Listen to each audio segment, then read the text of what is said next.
बदलने को तो इन आँखों के मंजर कम नहीं बदले, तुम्हारी याद के मौसम हमारे गम नहीं बदले। तुम अगले जन्म में हमसे मिलोगे तब तो मानोगे, जमाने और सदी की इस बदल में हम नहीं बदले।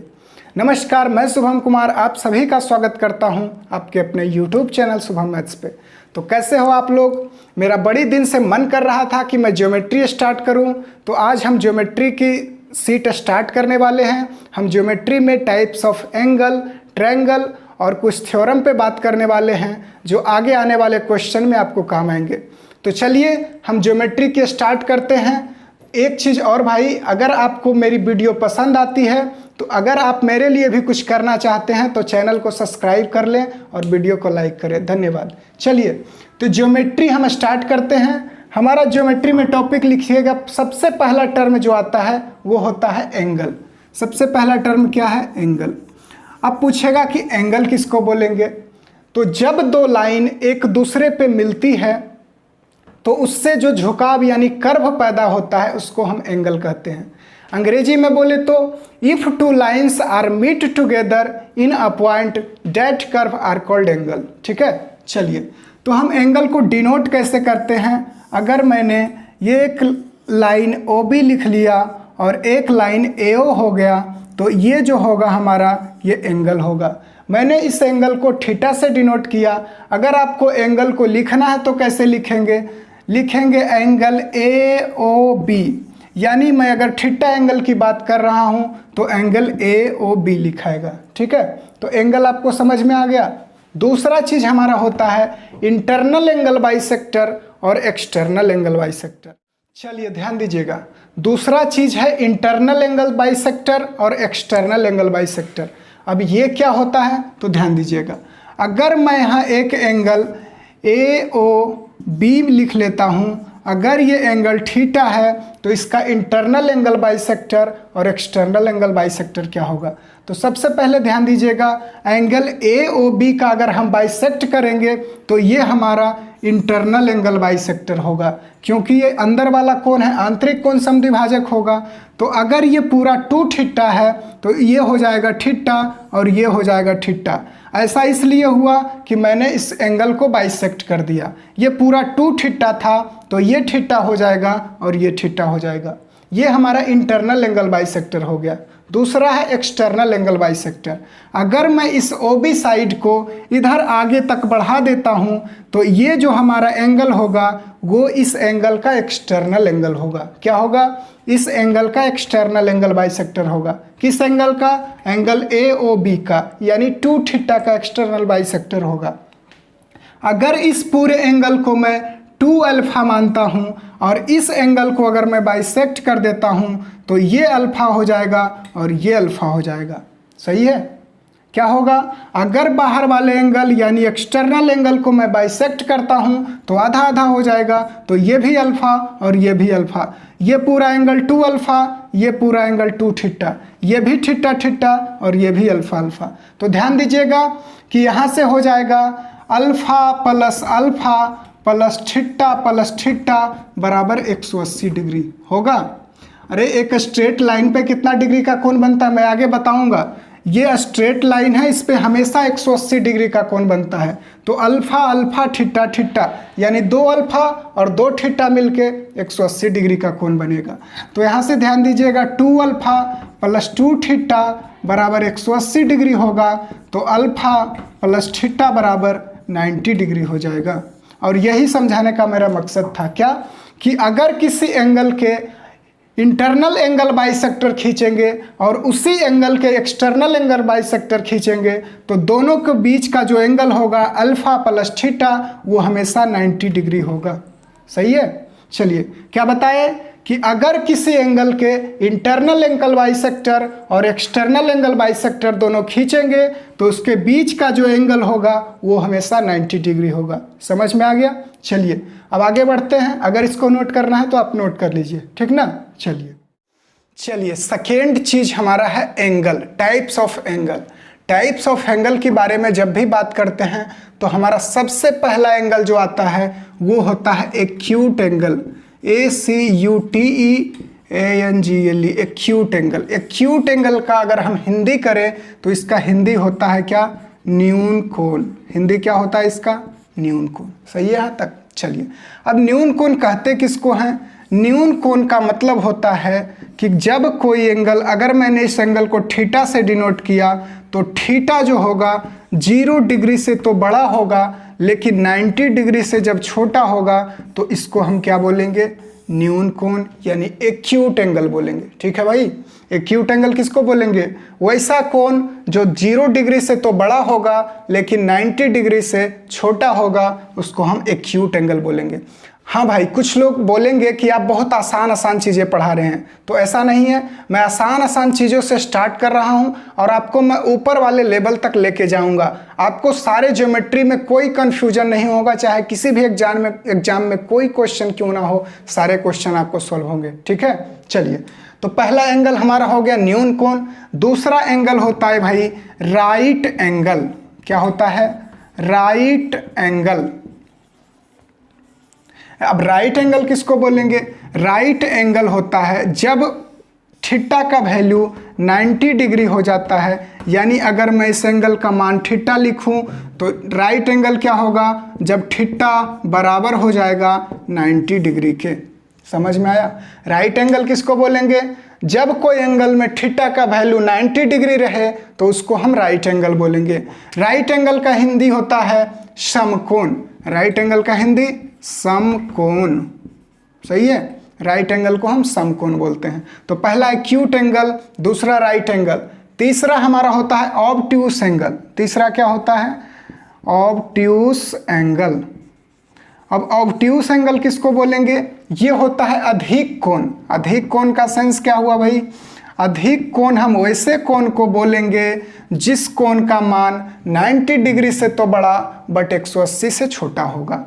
थीटा का वैल्यू जो होगा वो 90 से तो बड़ा होगा लेकिन 180 से छोटा होगा, वो हमारा क्या कहलाएगा? Obtuse angle. ऑब्ट्यूस एंगल किसको बोलेंगे? अधिक कोण। वैसा एंगल जिसका मान 90 डिग्री से बड़ा होगा और 180 से छोटा होगा, उसको हम ऑब्ट्यूस एंगल बोलेंगे। यहाँ तक समझ में आ गया? चलिए, अब आगे बढ़ते हैं। इसको मिटाते हैं, अगर नोट करना है तो इसको नोट कर लीजिएगा। ठीक ना? 3 एंगल तक मैंने बता दिया। पहला क्या? Acute angle. वैसा कोण जिसका मान 0 डिग्री से तो बड़ा किंतु 90 डिग्री से छोटा हो, इसको एक्यूट एंगल बोलेंगे। दूसरा हमारा था राइट एंगल। राइट एंगल किसको बोलेंगे? वैसा एंगल जिसका वैल्यू 90 डिग्री के बराबर हो तो उसको हम राइट एंगल बोलेंगे। ठीक है। तीसरा एंगल हमारा था ऑब्ट्यूस एंगल। ऑब्ट्यूस एंगल का मतलब हुआ वैसा कोण जो 90 डिग्री से तो बड़ा बट 180 डिग्री से छोटा हो, उसको हम ऑब्ट्यूस एंगल बोलेंगे। अब ध्यान दीजिएगा, हमारा चौथा एंगल होता है क्या? Reflex angle. आपने पढ़ा होगा, अगर कोई इस प्रकार का एंगल है और मैं इसको डिनोट कर रहा हूँ, बाहर वाले एंगल को। कौन सा एंगल को? बाहर वाले एंगल को।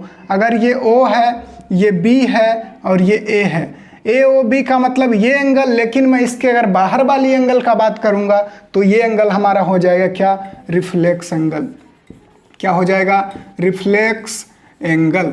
अब रिफ्लेक्स एंगल का हिंदी अगर आप लोग पूछोगे तो इसका हिंदी होता है बृहत कोण। क्या होता है? बृहत कोण। अब रिफ्लेक्स एंगल किसको बोलेंगे? तो वैसा एंगल, अगर इसका वैल्यू थीटा है तो वैसा एंगल जिसका वैल्यू 180 डिग्री से बड़ा बट 360 डिग्री से छोटा हो, उसको हम बोलेंगे रिफ्लेक्स एंगल, यानी बृहत कोण। चार एंगल हो गया, ये चौथा एंगल था।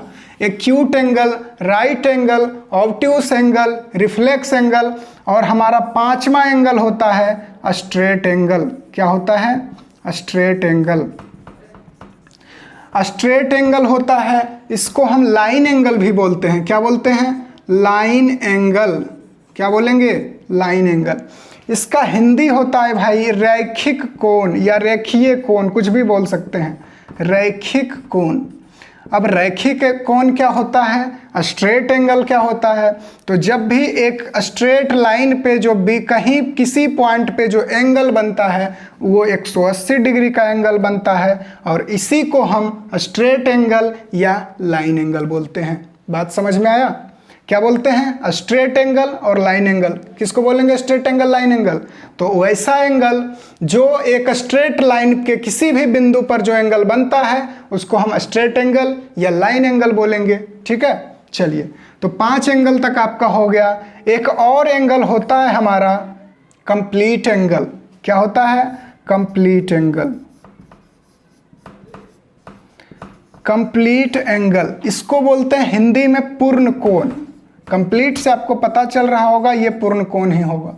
पूर्ण कोण किसको बोलते हैं? जब किसी लाइन के पॉइंट पहले, जब किसी लाइन के स्टार्टिंग पॉइंट पे जो पूरे एंगल बनता है उसको हम कहते हैं पूर्ण कोण। पूर्ण कोण का वैल्यू जो होता है थीटा बराबर 360 डिग्री।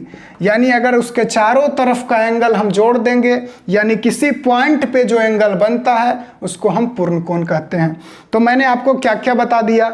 मैंने आपको सबसे पहले एक्यूट एंगल के बारे में बताया, उसके बाद राइट एंगल के बारे में बताया, फिर ऑब्ट्यूस एंगल, स्ट्रेट एंगल, और ये रिफ्लेक्स एंगल और कंप्लीट एंगल। आपका ये 6 एंगल समझ में आ गया। चलिए, एक चीज़ और आपको ध्यान में रखना है कि राइट एंगल जो होता था, राइट एंगल में थीटा 90 डिग्री के बराबर होता था, और उस राइट एंगल को हम परपेंडिकुलर भी बोलते हैं। जैसे अगर कोई स्ट्रेट लाइन लिखा AB दिया हुआ है और उस पर कोई लाइन स्ट्रेट में यानी 90 डिग्री खींचा गया है, इसका नाम दे देते हैं C और ये O हो गया। तो इसको हम बोलेंगे राइट एंगल भी और इसको परपेंडिकुलर भी बोलेंगे। तो ये हो जाएगा AB परपेंडिकुलर टू OC। क्या है? AB जो होगा लंब है OC पर और OC भी लंब है AB पर। ठीक है, तो क्या हो जाएगा? इसको हम राइट एंगल भी बोलेंगे और परपेंडिकुलर भी बोलेंगे। चलिए, एंगल के बारे में आपका सारा कन्फ्यूजन दूर हो गया। अब हम अगले टॉपिक पे बढ़ते हैं। ठीक है, अगर इसको आपको लिखना है तो लिख लीजिए, आगे बढ़ते हैं। ठीक ना? चलिए ध्यान दीजिएगा। अब हम आते हैं ट्रायंगल पे, यानी ट्रायंगल को हम बताते हैं। ठीक ना? चलिए, तो ध्यान दीजिएगा, मैं यहाँ पे एक फिगर बना लेता हूँ ट्रायंगल का। किसका? ट्रायंगल का। अगर मैंने इसका नाम A दे दिया, ये B है और ये C हो गया। सही है? तो आपको पहली चीज़ ट्रायंगल में मालूम होना चाहिए कि sum of all angles of a triangle is 180 degree. यानी ट्रायंगल के तीनों एंगल का योग जो होता है वो 180 डिग्री होता है। तो यहाँ से हो जाएगा angle A plus angle B plus angle C बराबर 180 डिग्री। क्या हो जाएगा? Angle A plus angle B plus angle C बराबर 180 डिग्री। ये बात तो आपको पता है। चलिए, अब एक्सटीरियर एंगल के ऊपर चलते हैं। एक्सटीरियर एंगल क्या होता है? जैसे मैंने BC लाइन को आगे बढ़ा दिया, इस BC लाइन को आगे बढ़ा दिया, तो ये एंगल जो होगा वो एंगल C का एक्सटीरियर एंगल होगा। क्या होगा? एंगल C का एक्सटीरियर एंगल होगा। तो ये हो जाएगा एक्सटीरियर एंगल। अगर मैं इस एक्सटीरियर एंगल का मान की बात करूंगा तो क्या हो जाएगा? ये अंदर के A प्लस B के बराबर हो जाएगा। ये क्या हो जाएगा? A प्लस B के बराबर हो जाएगा ये एक्सटीरियर एंगल का वैल्यू। ठीक है, अब ऐसा क्यों होता है? ध्यान दीजिएगा, आपको अभी अभी बताया कि angle A plus angle B plus angle C 180 होगा। तो ये एंगल कितना होगा आप बताओ? Angle C। A plus B plus C 180, तो A प्लस B मुझे दिया हुआ है, तो C निकालने के लिए 180 माइनस A प्लस B होगा।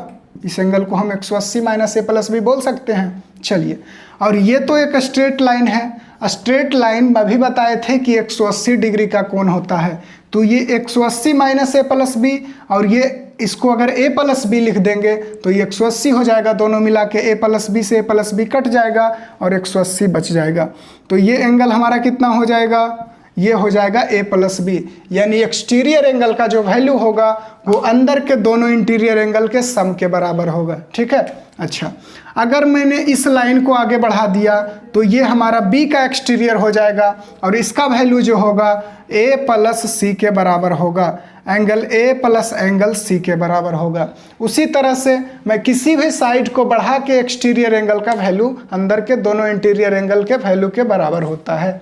ठीक है, चलिए, इतना बात समझ में आ गया। एक चीज़ और ध्यान दीजिएगा, इसको थोड़ा सा नोट कर लीजिए, उसके बाद बताता हूँ। ठीक ना? चलिए, मिटाते हैं इसको। ठीक ना? अच्छा, समझ में आ रहा है ना? चलिए, बहुत अच्छी बात है, समझ में आ रहा है तो ठीक है। चलिए ध्यान दीजिएगा, मैं एक यहाँ पे ट्रायंगल बनाता हूँ। कौन सा ट्रायंगल? कोई भी ट्रायंगल हो क्यों ना।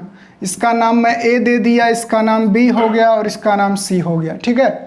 अब मैं तीनों साइड को बढ़ा के 3 एक्सटीरियर एंगल बनाता हूँ। मैं अगर इस साइड को बढ़ा दिया, ये साइड को, तो ये हमारा एक एक्सटीरियर एंगल हो गया। अगर मैंने इस साइड को बढ़ा दिया, यहाँ पे सी है, तो ये हमारा एक्सटीरियर एंगल हो जाएगा। अगर मैंने इस साइड को यहाँ पे बढ़ा दिया तो ये हमारा एक्सटीरियर एंगल हो जाएगा। तो मैंने 3 एक्सटीरियर एंगल बना लिया। इसका नाम मैं θ1 दे देता हूँ, इसका नाम मैं θ2 दे देता हूँ और ये θ3 हो जाएगा। तो ध्यान दीजिएगा, किसी ट्रायंगल के तीनों एक्सटीरियर एंगल का सम हमेशा 360 डिग्री होता है। यानी यहाँ से θ1 प्लस θ2 प्लस θ3 बराबर कितना होगा? 360 डिग्री होगा। क्यों होगा? अब ध्यान दीजिएगा, जैसे देखिए इस θ1 की जब हम बात करेंगे तो इस θ1 का जो वैल्यू होगा वो a प्लस सी के बराबर होगा। तो इसको हम angle a plus angle c बोलेंगे। θ2 की जब बात करेंगे तो θ2 ये वाला एंगल, यानी इसके अंटीरियर ये दोनों angle, angle a plus angle b, तो θ2 हो जाएगा angle a plus angle b। यहाँ तक सही है। अब जब θ3 की बात करेंगे तब क्या होगा? θ3 का वैल्यू जो होगा वो b प्लस सी के बराबर होगा, क्योंकि उसके अंदर का दोनों इंटीरियर एंगल b और c है। तो θ3 को angle b plus angle c बोल सकते हैं, बोलेंगे।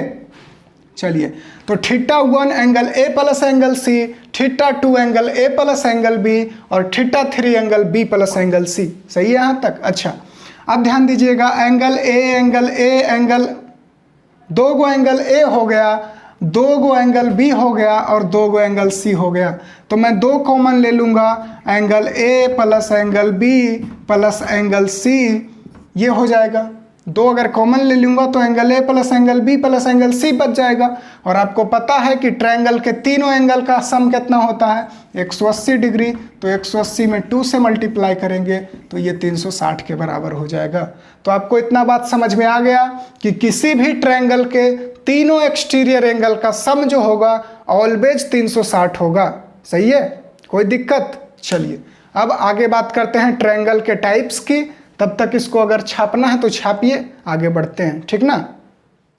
चलिए भाई, आप इतना चीज़ सीख लिए। अब हम बात करते हैं टाइप्स ऑफ ट्रायंगल की। टाइप्स ऑफ ट्रायंगल में से 2 टाइप का ट्रायंगल होता है। एक तो साइड के आधार पे होता है और दूसरा एंगल के आधार पे होता है।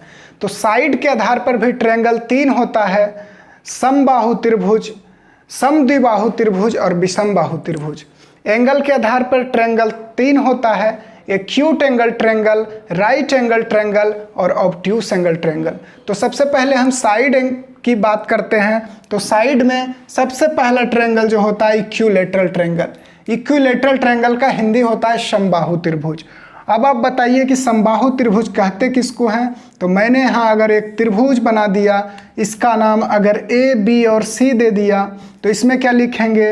Has all three sides are equal. क्या होगा?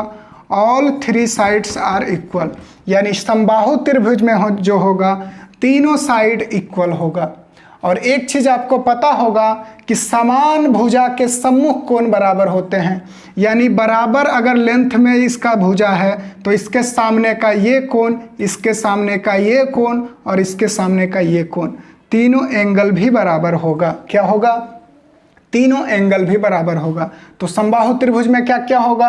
पहले तो तीनों साइड बराबर होगा, दूसरा तीनों एंगल बराबर होगा, और ट्रायंगल के तीनों एंगल का मान 180 डिग्री होता है। तो ये भी 60 डिग्री, ये भी 60 डिग्री और ये भी 60 डिग्री होगा। तो बस इक्विलैटरल ट्रायंगल में इतना सा है। दूसरा हमारा है आइसोसेलेस ट्रायंगल। दूसरा क्या है? Isosceles triangle. इसको हिंदी में हम बोलते हैं समद्विबाहु त्रिभुज। क्या बोलते हैं? समद्विबाहु त्रिभुज। अब समद्विबाहु त्रिभुज क्या होता है? मैंने यहाँ पे अगर एक फिगर बना लिया, अगर ये साइड और ये साइड यानी है एनी 2 साइड्स आर इक्वल, इसमें क्या लिखेंगे? एनी 2 साइड्स आर इक्वल, क्या होगा, any two sides are equal, मतलब कि कोई भी दो साइड अगर इक्वल होगा तो वो समद्विबाहु त्रिभुज हो जाएगा। तो ये साइड और ये साइड बराबर है, तो अभी अभी मैंने बताया समान भुजा के सामने का कोण बराबर होता है। तो इस भुजा के सामने का ये कोण और इस भुजा का सामने का ये कोण, ये दोनों एंगल बराबर होगा और ये दोनों साइड बराबर होगा। तो आइसोसेलेस ट्रायंगल में क्या होगा, दो साइड बराबर होंगे और दो कोण बराबर होंगे। सही है। चलिए तीसरा हमारा होता है विषम बाहु त्रिभुज। तीसरा क्या होता है, विषम बाहु त्रिभुज। विषम बाहु त्रिभुज, विषम बाहु त्रिभुज किसको बोलते हैं, विषम बाहु त्रिभुज वैसा त्रिभुज होता है, वैसा ट्रायंगल होता है जिसमें से कोई भी साइड एक दूसरे के बराबर नहीं हो।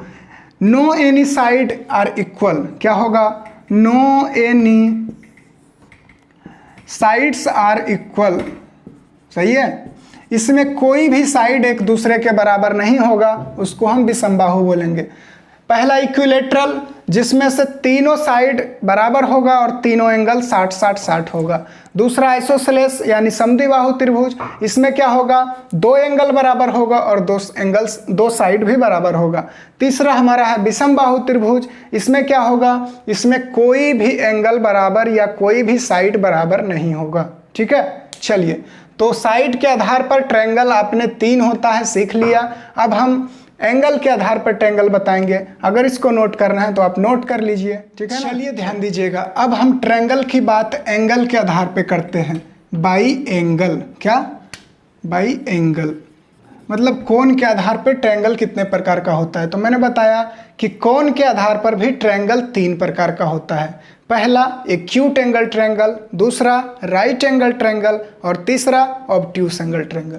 तो हम पहले पे आते हैं एक्यूट एंगल ट्रायंगल पे। किसके, एक्यूट एंगल ट्रायंगल, इसको हिंदी में बोलते हैं न्यून कोण त्रिभुज। क्या बोलेंगे, न्यून कोण त्रिभुज। न्यून कोण त्रिभुज में क्या होता है, has 3 angles less than 90 degree, यानी एक्यूट एंगल ट्रायंगल में जो होगा वो तीनों एंगल जो होगा 90 डिग्री से कम होगा। जैसे मैं यहाँ पे अगर फिगर की बात कर लेता हूँ तो इस टाइप के ट्रायंगल को हम क्या बोलेंगे, एक्यूट एंगल ट्रायंगल। ये भी 90 से कम, ये भी 90 से कम और ये भी 90 से कम। 90 से बड़ा कोई भी नहीं होना चाहिए, कोई भी एंगल 90 से बड़ा नहीं होना चाहिए। ठीक है।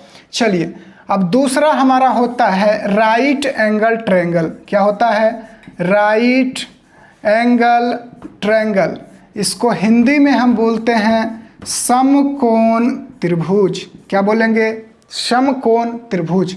राइट एंगल ट्रायंगल, मैंने राइट एंगल बताया था कि that triangle in one angle is equal to 90 degree.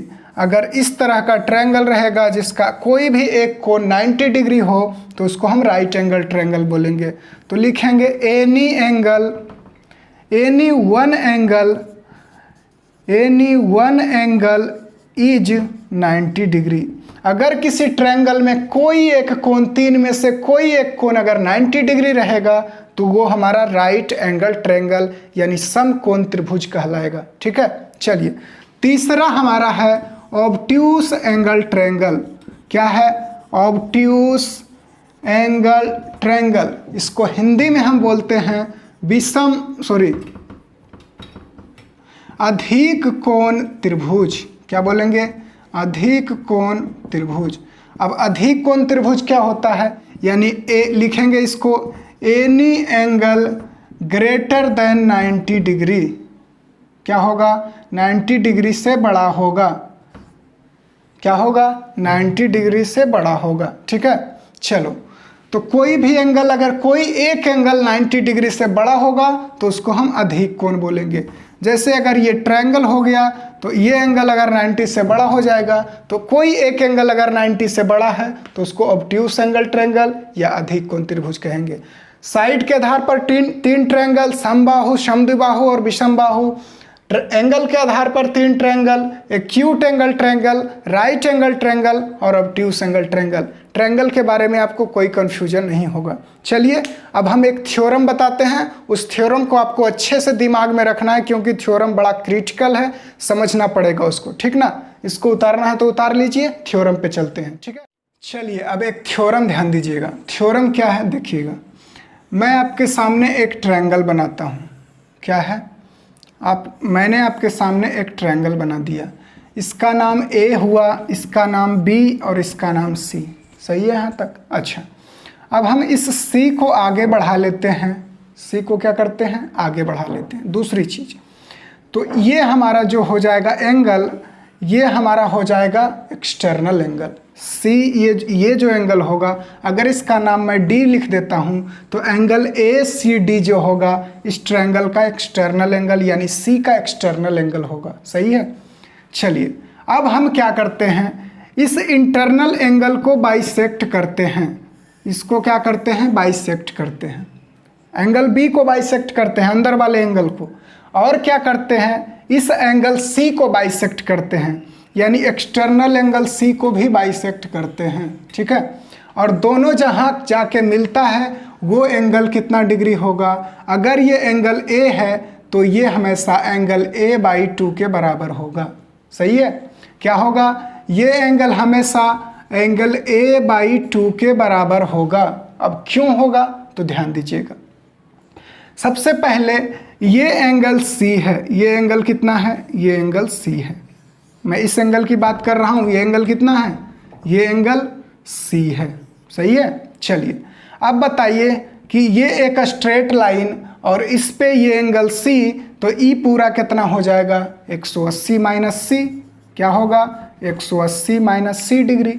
ये पूरा एंगल हो जाएगा 180 माइनस सी। अच्छा, इस एंगल को मैंने अगर बाइसेक्ट कर दिया, इस एंगल को मैंने अगर बाइसेक्ट कर दिया तो ये एंगल हो जाएगा 90 माइनस सी बाई 2 और ये भी हो जाएगा 90 माइनस सी बाई 2। बाइसेक्ट कर देंगे तो 180 माइनस सी का आधा 90 माइनस सी बाई 2, तो ये पूरा एंगल 180 माइनस सी, तो ये भी 90 माइनस सी बाई 2 और ये भी 90 माइनस सी बाई 2।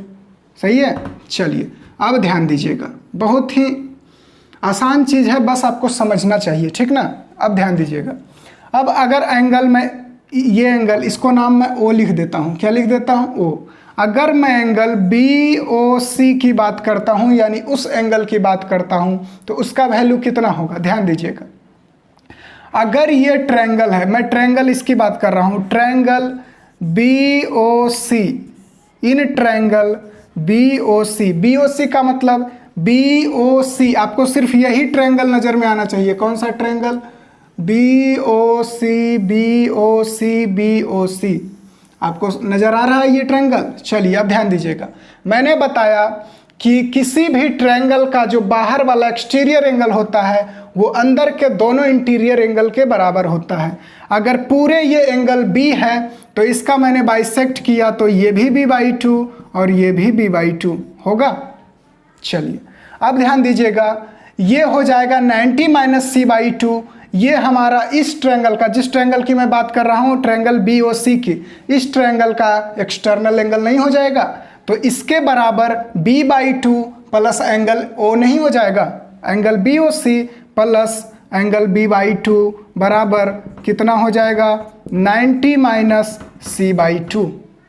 सही है।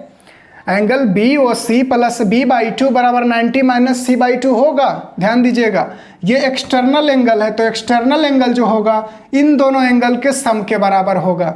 तो ये एंगल का मतलब एंगल बी ओ सी और इस एंगल का मतलब बी बाई 2। सही है यहाँ तक? चलिए अब बी ओ सी अगर हम निकालेंगे तो एंगल बी ओ सी क्या हो जाएगा?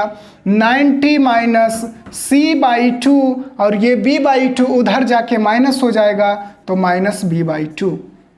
तो 90 minus c by 2 minus b by 2। यहाँ तक कोई दिक्कत नहीं। चलिए अब ध्यान दीजिएगा, एंगल बी ओ सी बराबर क्या होगा? 90 डिग्री को हम a बटे 2 प्लस बी बटे 2 प्लस सी बटे 2 लिख सकते हैं।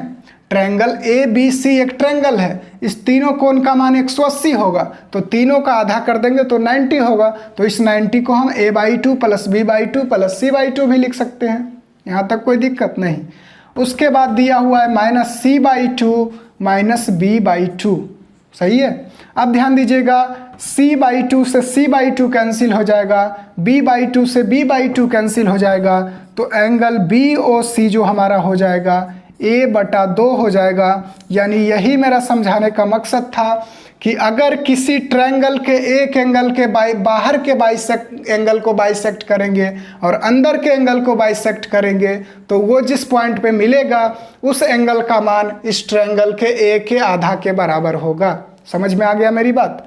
चलिए, तो आज मैंने आपको एंगल के बारे में बताया, टाइप्स ऑफ एंगल के बारे में बताया, ट्रायंगल के बारे में बताया, टाइप्स ऑफ ट्रायंगल के बारे में बताया, और एक थ्योरम बता दिया एक्सटीरियर एंगल वाला। सही है, इतना आपको समझ में आ गया तो बहुत अच्छी बात है। अगर नहीं आया तो एक बार फिर से आप वीडियो को देखें, जहाँ पे समझ में नहीं आया उसको पीछे करके देखें, आपको सब कुछ समझ में आ जाएगा, क्योंकि मैंने समझाने में कोई कसर नहीं छोड़ा है। ठीक ना? चलिए, तो आज के लिए इतना ही। आप इसी तरह से हंसते रहिए, मुस्कुराते रहिए और पढ़ते रहिए, और नेक्स्ट वीडियो का इंतज़ार कीजिए। तब तक के लिए good night, goodbye, thank you very much.